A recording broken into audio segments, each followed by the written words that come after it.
welcome to Live Life Happy, the book club. I'm Andrea Seydel, and I help people read, write, and publish books. And today we have an amazing book that is so insightful. It's called The Good Life: Lessons from the World's Longest Scientific Study on Happiness. This book is by Robert Waldinger and Mark Schultz. And that's a tough one to say. These are two remarkable researchers, and we can learn so much from them. So, what if the secret to a fulfilling life wasn't wealth? It's not fame, it's not success. It is just something much simpler than that. What if I could tell you that that's really, when you study people over a long period of time, what truly does bring them happiness? Now, you're going to learn so much from this book. So, The Good Life presents a groundbreaking insight from the Harvard study of adult development. This is one of the longest running scientific studies on happiness. And this book, the researchers explore what truly makes life meaningful. And I'll give you a clue. It doesn't have to do with fame. It doesn't have to do with financial success, and everything to do with something so much simpler and something that we can apply to our life right away. This book explores all these things, what truly makes life meaningful. And I love that it is science-backed guidance. How can we cultivate happiness? How can we cultivate purpose and connection? So, if you're looking for some strategies that have been proven to create a life that's rich in well being, this book is for you. So much goodness in here. So the authors, Robert Weldinger and Mark Schultz, they are psychiatrists. Robert Weldinger, he's also a Zen priest, and he's the director of the Harvard Study of Adult Development. Dr. Mark Schultz, he's a psychologist, and he's associate director of this study as well. So together they translate decades, we're talking decades of research from the practical living of happier, more connected lives. So we're learning from the best here. And so inside this book is amazing, because basically what it does is it distills nearly 85 years of research into key lessons on happiness and longevity. So some of the major findings are this idea of the power of relationships. So, this Harvard study reveals that the quality, not quantity, of our relationships is one of the strongest predictors of happiness, one of the strongest predictors of our health and our longevity. So, the authors really do explore how deep, meaningful connections act as a buffer for stress. They act as emotional regulation. They act as even they help us with our health and our immune system and our cardiovascular health. And so this explains that, oh my gosh, people who nurture strong relationships, whether that with friends and family or romantic partners, they tend to, and this study reveals, they tend to experience fewer mental health issues, regular and faster recovery from illness. Also, they maintain better cognitive function as they age. That is huge. So, this study shows the power of relationships, and that it's one of the single most strongest predictors of happiness, health, and longevity is the power of relationships. Unbelievable. So this also tells us, and the studies show us, that it also contributes to our emotional well-being. And we want to focus on emotional well-being over material possessions or success. And so when we think that having more, and making more money and wealth and things like that, the common belief that wealth is so much more important, or even professional achievement is so important to bring lasting happiness, is actually not true. Well, obviously, they do know that financial stability is important because it gets our basic needs met.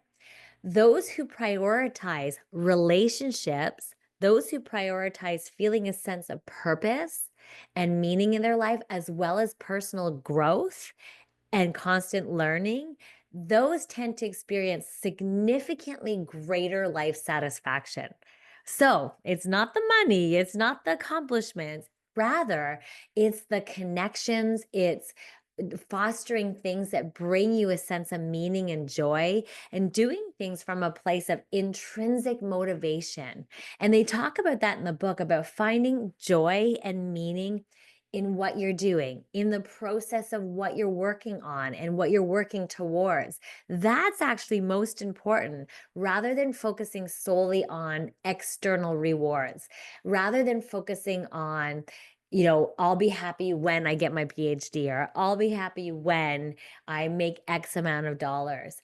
So the study really does reveal that we need to focus more on our emotional well-being. What brings us joy?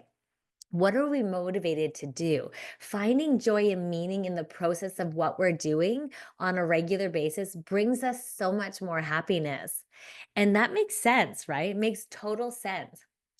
And so they also talk about the science of longevity and health. So, stronger relationships don't just improve mental well being, they also contribute to better health.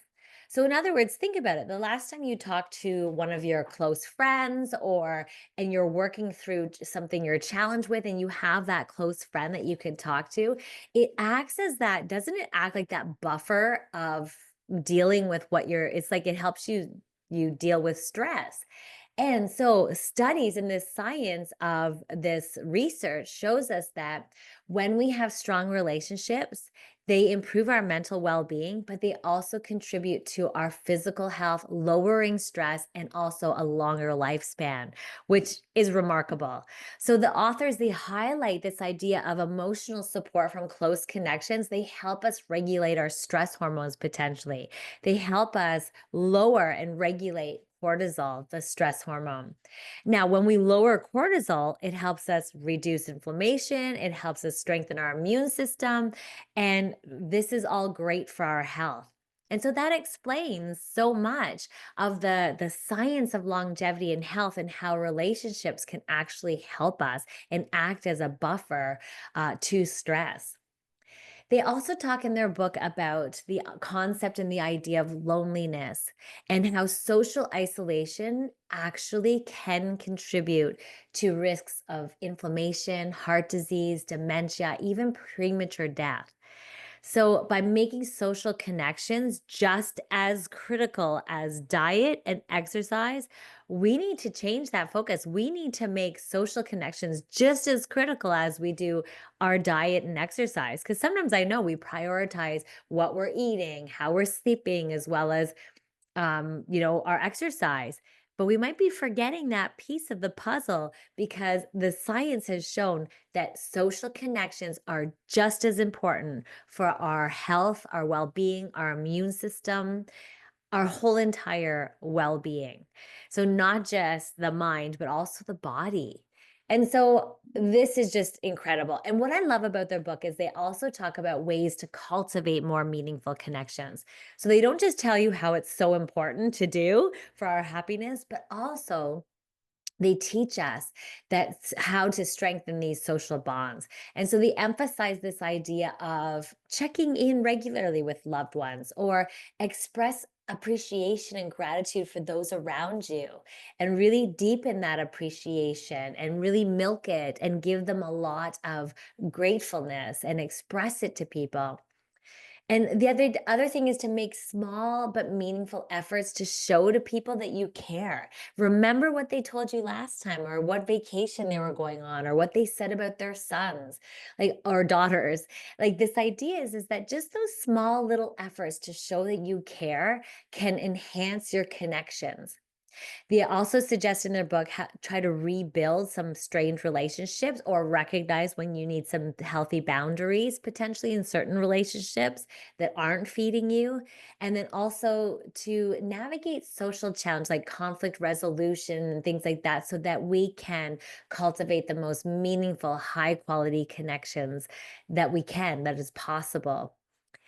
So, the other piece that they talk about, which is remarkable, is this role of self reflection.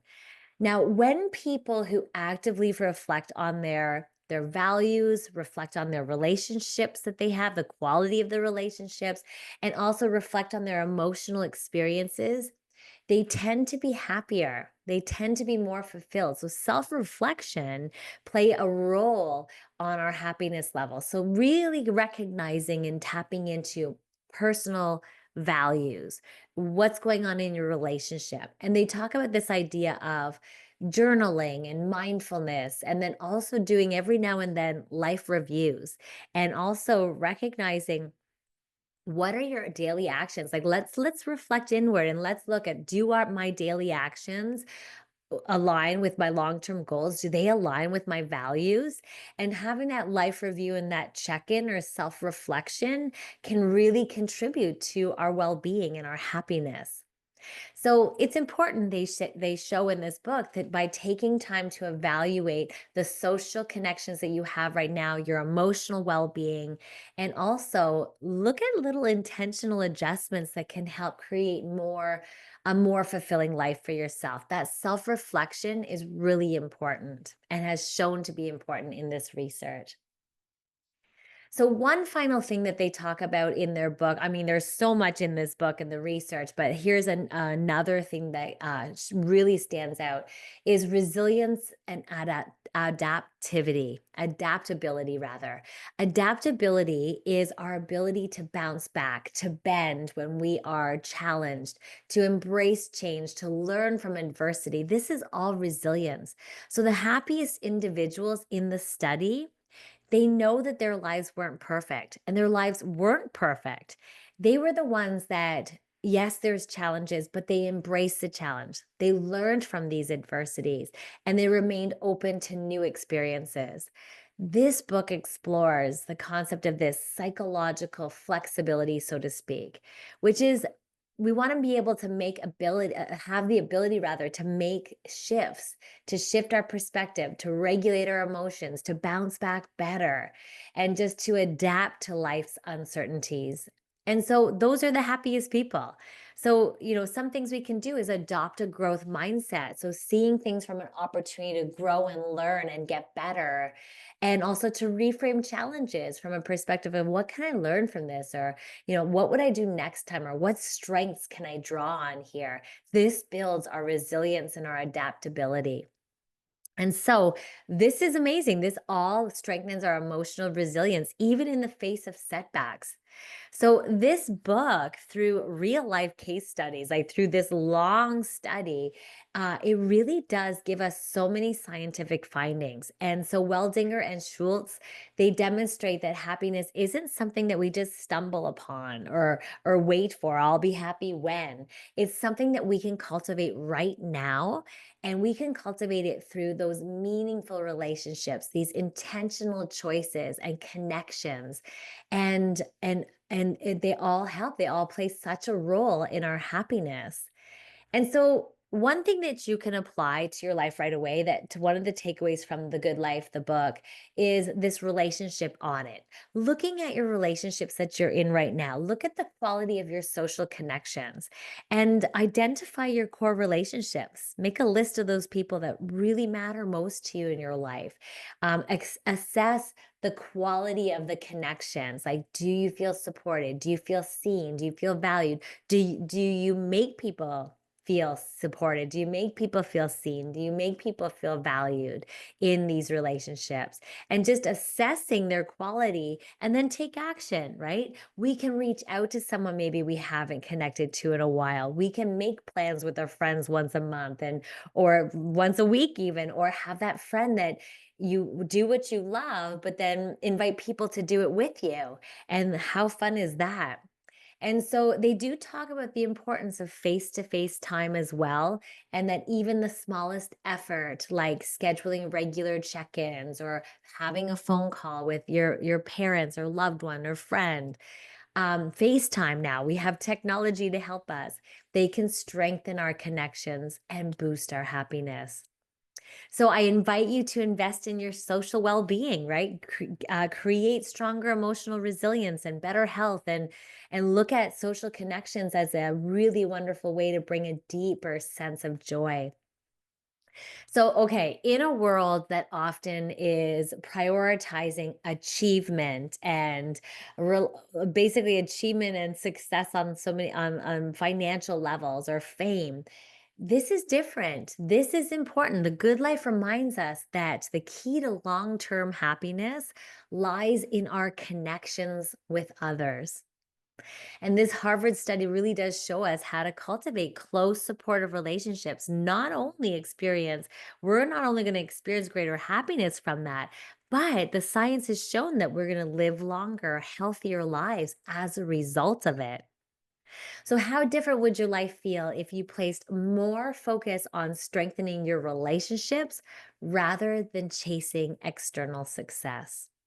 So, if there's one thing you take away from the good life, it's this: true happiness isn't found in status or material success. It's built through meaningful relationships, through emotional well being, having those connections to buffer against stress and challenge, and having a sense of purpose and a meaningful life. So, what's one small step that you can take today to deepen a relationship in your life? Try reaching out to someone or expressing appreciation or simply just spending quality time with someone who matters to you. So that's about it for now. I hope you enjoyed this. Until next time, helping you live life happy, I'm Andrea Seydel.